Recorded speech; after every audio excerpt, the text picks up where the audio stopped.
sir. As you can tell, this is where we had the prototypes. We've now got primary and secondary. Primary is completely done. The magnets are coming through. As we closed off the primary, placed it into that area.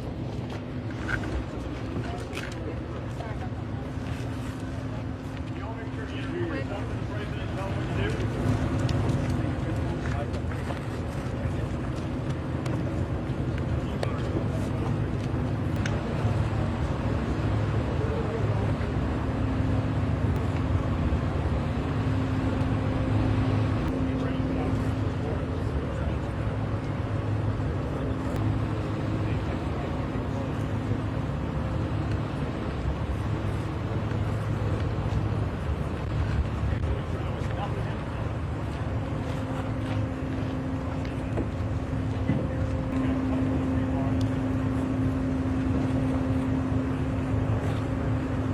I wanted to show you some of the details of the wall. You can see a pretty good view.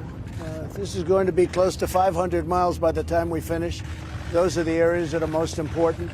After we're completed that should be done pretty close to next year. It'll be over 400 miles, and we think we can get it close to 500 miles by the end of next year, depending on certain terrain conditions.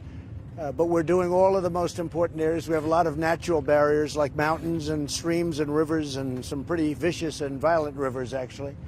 But it's an amazing project. And I think what I'd like you to do is if you could explain the interior of these pipes. The wall is 30 feet high. We also have 18-foot wall. We have a combination of 30 feet and 18, depending on the area, depending on the importance. Tijuana is right over here. There are thousands of people over there that had been trying to get in. Tremendous cooperation from Mexico, and the president of Mexico has been fantastic. All of Mexico has been fantastic.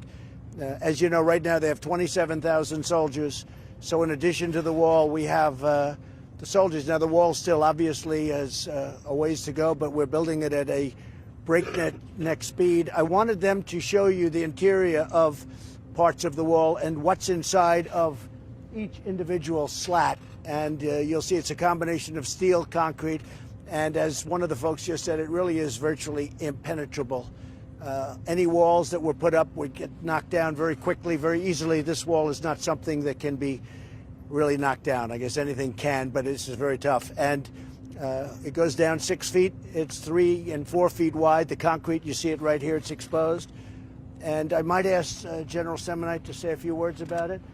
And I'd like to bring them right up, look at the inner tube to see what happens. Because after the wall is up, we pour concrete. And concrete goes into the tube. And in addition to that, we have rebar. So if you think you're going to cut it with a blowtorch, that doesn't work because you hit concrete. And then if you think you're going to go through the concrete, that doesn't work because we have very powerful rebar inside.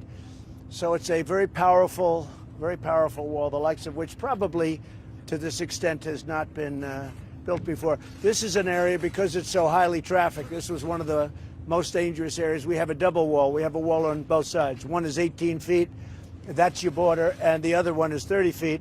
And everybody, if they should be able to make that, this is where people are waiting for them. It's a very powerful situation.